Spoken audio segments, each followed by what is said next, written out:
अस्सलामुअलैकुम नाज़रीन, cricket with सामे में आपको खुशामदीद कहता हूँ और मैं हूँ आपका होस्ट सामे। नाज़रीन, आज क्वेटा और इस्लामाबाद का जो मैच था, इस्लामाबाद यूनाइटेड का, वो जितना दिलचस्प हुआ है, मतलब इससे बेहतरीन मैच वैसे तो पीएसएल में, इस पीएसएल में इतने इंतहाई ज़बरदस्त, इतने कांटेदार और इतने मज़े मज़े के मुकाबले होते रहे हैं, लेकिन जो इस बार का ये क्वेटा और इस्लामाबाद का जो मैच था, पिछली बार वाला भी बहुत अच्छा था और इस बार वाला भी जो है वो अपना एक अलहदा मुकाम रखता है, क्योंकि जिस तरह की अप्स एंड डाउन्स आए दोनों टीमों के लिए। एक टाइम पे क्वेटा जो है वो नीचे लग गई थी, फिर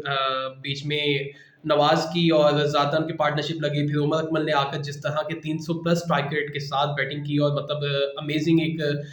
180 का जो टारगेट सेट किया इस्लामाबाद के लिए। फिर इस्लामाबाद की जिस तरह की ताबड़तोड़ बैटिंग है और जिस तरह की बैटिंग के लिए वो जाने जाते हैं, उन्होंने उसी तरह की रवायती अपनी डिस्ट्रक्शन स्टार्ट की। आते साथ ही कॉलिन मुनरो ने 50 की और बड़ी तेज़ तरीन जो है वो उन्होंने 50 की, बड़े ताबड़तोड़ उन्होंने बॉलर्स के ऊपर अटैक किया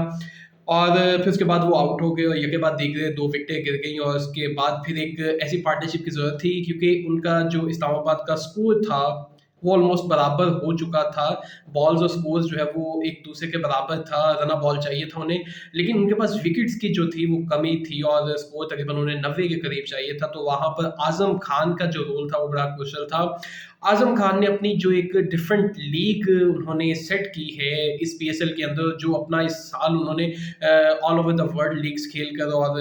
डोमेस्टिक खेलकर और फिर पीएसएल खेलकर जो अपना एक मुकाम सेट किया है, वो किसी के भी जो है वो अशर नहीं है। वो किसी के भी मतलब उसके कंपैरिजन में आप किसी भी पाकिस्तान के बैटर को ला नहीं सकते, क्योंकि जिस तरह की वो इनिंग्स खेल रहे हैं, खासकर इस पीएसएल के अंदर बात की जाए तो पहले और भी उन्होंने इनिंग्स खेली, लेकिन जो बड़ी इनिंग्स खेली वो क्वेटा के खिलाफ जो इनका पहला मैच था इस्लामाबाद यूनाइटेड का, उसमें जहां 50 ऑड पर उनकी 5 विकेटें गिर चुकी थी इस्लामाबाद यूनाइटेड की, और वहां पर आजम खान ने जो है वो जिम्मेदारी का जो है वो सबूत पेश किया और गालिबन कोई 20 के करीब बॉल उन्होंने खेली थी और 20 के करीब उनका स्कोर था और फिर अगली 20-22 बॉल्स पर उन्होंने जिस तरह से 70 प्लस का स्कोर उन्होंने किया,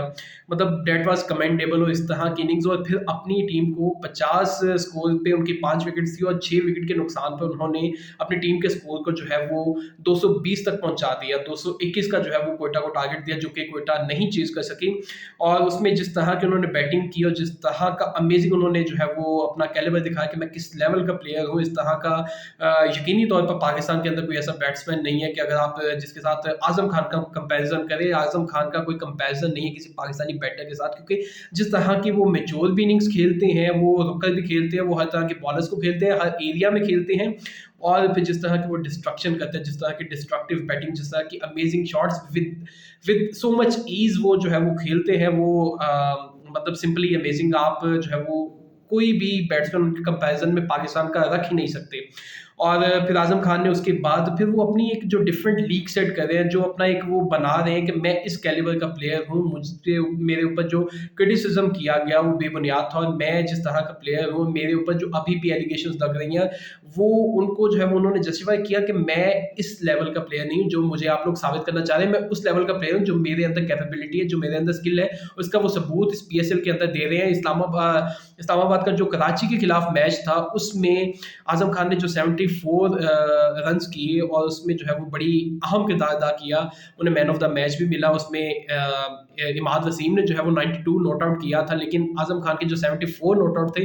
वो उसको मैन ऑफ द मैच इसलिए भी मिला क्योंकि जिस तरह की सिचुएशन आजम खान को मिली थी, वहाँ पर विकेट्स गिर रही थी और वहाँ पर एक इन द मिडल जो है वो पार्टनरशिप चाहिए थी। और पीएसएल में ज़्यादातर जो आपकी विकेट्स हैं, अगर आप ग्राफ देखें तो मिडल ओवर्स में ज़्यादा विकेट्स गिरी है हर टीम की, तो वहाँ पर पार्टनरशिप लगाना बहुत क्रूशियल था। वहाँ पर आजम खान ने मैच्योर बैटिंग करते हुए फहीम अशरफ के साथ एक बड़ी ज़बरदस्त पार्टनरशिप लगाई है। उसके बाद फिर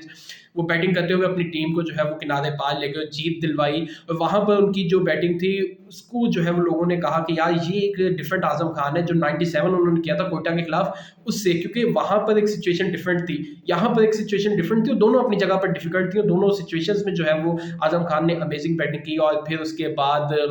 आज उन्होंने जिस तरह की बैटिंग की, अगर कोई बंदा देखे स्कोर कार्ड के ऊपर देखे कि उनका 25 बॉल पे 35 है, तो वो कहेगा कि यार आजम खान के कैलिबर को ये स्कोर सूट नहीं करना कि आप 25 बॉल पे 35 बनाएं। लेकिन अगर जिसने बॉल टू बॉल वो मैच देखा होगा, उस मैच को फॉलो किया होगा, उसे पता होगा कि आजम खान की इनिंग्स कितनी क्रुशियल थी और कोयटा के बॉलर्स और कोयटा की जो टीम थी, कोयटा की जो मैनेजमेंट थी, इवन मोइन खान तक ग्राउंड के अंदर आ गए आप ब्रेक टाइम में और अपने बॉलर्स को उन्होंने आके मशवरे दिए कि आपको आजम खान की विकेट लेने के लिए आपको ये हरबे इस्तेमाल करने चाहिए। वो खैर कारगर साबित नहीं हुए और आजम खान अपना जो एक उन्होंने अपनी टीम को जो एक अपना गोल सेट किया था कि मैंने यहाँ तक खेलना है और इसके बाद मैंने अपनी टीम को स्कोर तक लेके जाना है, वो उन्होंने फुलफिल किया। और जब 11 स्कोर रह गया तब एक शॉट मारते हुए आजम खान आउट हो गए, जबकि आजम खान को वैसे तो फिनिश करना चाहिए था, नॉट आउट जाना चाहिए था, ये हक बनता था उनकी इनिंग्स का और इस्लामाबाद यूनाइटेड के इस मैच जीतने का ये हक था कि आजम खान जो है इसमें नॉट आउट जाते। लेकिन जो भी कहा जाए, आजम खान ने जो बैटिंग की और जिस तरह के उन्होंने उस सिचुएशन के अंदर जहां पर कोयटा को विकेट चाहिए थे वहां पर विकेट लूज नहीं की और अपनी जो है वो इनिंग्स को कैरी किया फ़हीम अशरफ के साथ। और फिर उसके बाद जो है वो उस सिचुएशन में जब वो गए तो उस सिचुएशन में इस्लामाबाद यूनाइटेड को 11 स्कोर चाहिए था, जो कि कोई मुश्किल काम नहीं था। और फिर फ़हीम अशरफ ने जो है वो बड़े ईजिली उस स्कोर को अबूर कर लिया और उनका जो टारगेट था वो चीज़ कर लिया गया और उसके बाद जो है वो कोयटा को 7 मैचेस के अंदर गालिबन उनको एक ही मैच वो जीते हैं, वो भी कराची से। उसके बाद वो 6 मैचेस हारे हैं और कराची और कोयटा के दरमियान तो एक मुकाबला चल रहा है कि सबसे बदतरीन टीम इस टूर्नामेंट की कौन बनेगा। तो शायद कराची और कोयटा ये ज़हन बना के आए कि हमने बॉटम से जो है वो टॉप करना है। मतलब आप अंदाज़ा कर सकते हैं कि वो चाह रहे हैं शायद कि हम जो है वो सबसे नीचे रहें। मतलब इस तरह की वो जहाँ पर भी उनका इवन कराची और कोयटा का आपस में जो मैच था वो भी देख ले तो कोयटा और कराची ने भरपूर कोशिश की कि कौन ये मैच हारता है। मतलब लग ऐसे ही रहा था कि आप जो है वो दिखा दें कि हम क्यों बॉटम में हैं और क्यों जो बाकी टीम्स है वो हमसे ऊपर है। वो इसलिए ऊपर है क्योंकि वो अच्छा खेल पेश कर रही हैं और हम जो है वो अच्छा खेल पेश नहीं कर रहे।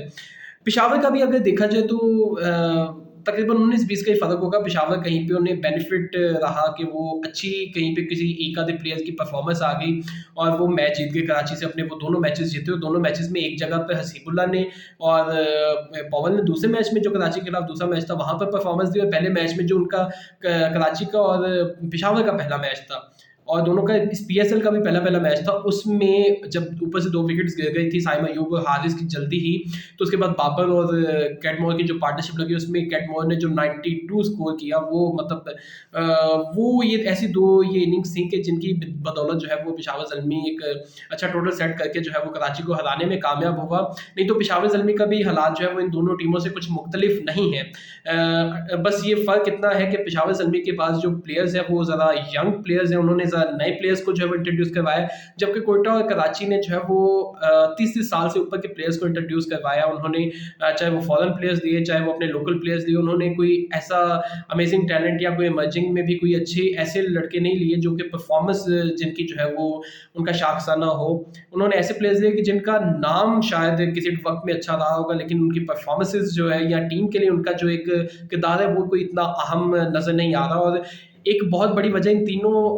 टीम के जो डाउनफॉल की है पिछले 3-4 साल में वो ये है कि इन्होंने अपने इमर्जिंग प्लेयर्स को या इन्होंने अपने जो नए प्लेयर्स हैं वो डेवलप ही नहीं किया। आप मुल्तान की मिसाल ले लें, आप लाहौर की मिसाल ले लें, आप इस्लामाबाद की मिसाल ले लें। इस्लामाबाद के पास ऐसे प्लेयर्स हैं कि जो उन्होंने डेवलप किए, उनके पास इस टाइम पे जो भी प्लेयर्स मौजूद हैं वो सारे वो हैं जो इन्होंने अपने एक टाइम पे डेवलप किए। चाहे वो शादाब खान ले लें, चाहे हसन अली ले लें, चाहे फ़हीम अशरफ ले लें, चाहे आसिफ अली ले लें, चाहे फिर आप जो है वो मोहम्मद वसीम जूनियर ले लें। फिर आज़म खान को जिस क्रूशल टाइम के ऊपर उन्होंने उठाया, आज़म खान को कोयटा की तरफ से मौका दिया गया लेकिन वहाँ पे वो अपनी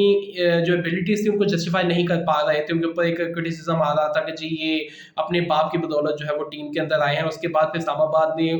एक इनिशिएटिव लिया, आज़म खान को अपनी टीम के अंदर इंट्रोड्यूस किया और उसके बाद जो है वो फिर आज़म खान ने जिस तरह की ये 2 सालों में पीएसएल में परफॉर्मेंसेस दिखाई इस्लामाबाद की तरफ से, आप तो मतलब कोई बंदा ड्रीम कर सकता है कि मैं इस लेवल पे आकर इस स्टेज पर आकर इस तरह की परफॉर्मेंस दिखाऊं। तो आज़म खान और इस तरह के बहुत से प्लेयर्स हैं। आप मुल्तान में अगर देखें तो एहसानुल्लाह अब्बास अफरीदी पिछले साल भी मुल्तान की टीम में थे लेकिन मुल्तान ने उन्हें मौके नहीं दिए क्योंकि उन्हें पता था कि ये अब इंटरनेशनल क्रिकेट के लिए या उस प्रेशर को लेने के लिए, उनकी फिटनेस उस तरह की नहीं है, इनको प्रेशर लेने के लिए वो मेंटली या साइकोलॉजिकली इतने स्ट्रॉन्ग नहीं है। तो उनकी पहले 1 साल उनकी ट्रेनिंग की गई, उन्हें डोमेस्टिक के अंदर भी खिलाया गया, उन्हें अपनी टीम के साथ रखकर भी उनकी मेंटोरिंग भी की गई। उसके बाद एहसानुल्लाह जो है वो अब्बास अफरीदी वो डोमेस्टिक के अंदर भी परफॉर्म करके आए और जब इस पीएसएल में आए धानी जो कि उनका मेन बॉलर था, जो उन्होंने खुद से उन्होंने धानी को भी डेवलप किया था। तो उसकी इंजरी के बावजूद जो है वो एहसानुल्लाह और अब्बास अफरीदी इनके जो है मेन वेपन साबित हुए। और फिर कराची से ट्रेड होके आए उसामा मीर, जो कि इमरान ताहिर की जगह पर ट्रेड हुए थे। इमरान ताहिर मुल्तान से कराची गए, कराची से उसामा मीर मुल्तान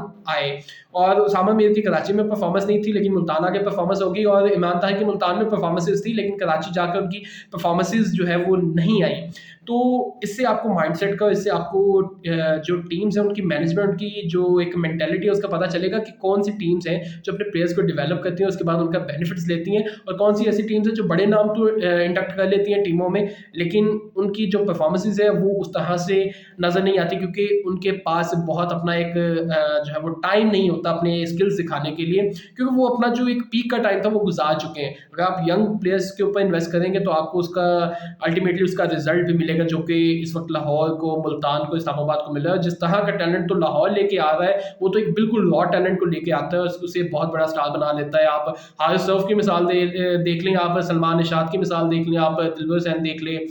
बहुत से ऐसे प्लेयर्स हैं कि जिनका जो है वो नाम लेते जाएँ तो आप थक जाएँगे, लेकिन वो प्लेयर्स के जो है वो नाम नहीं खत्म होते।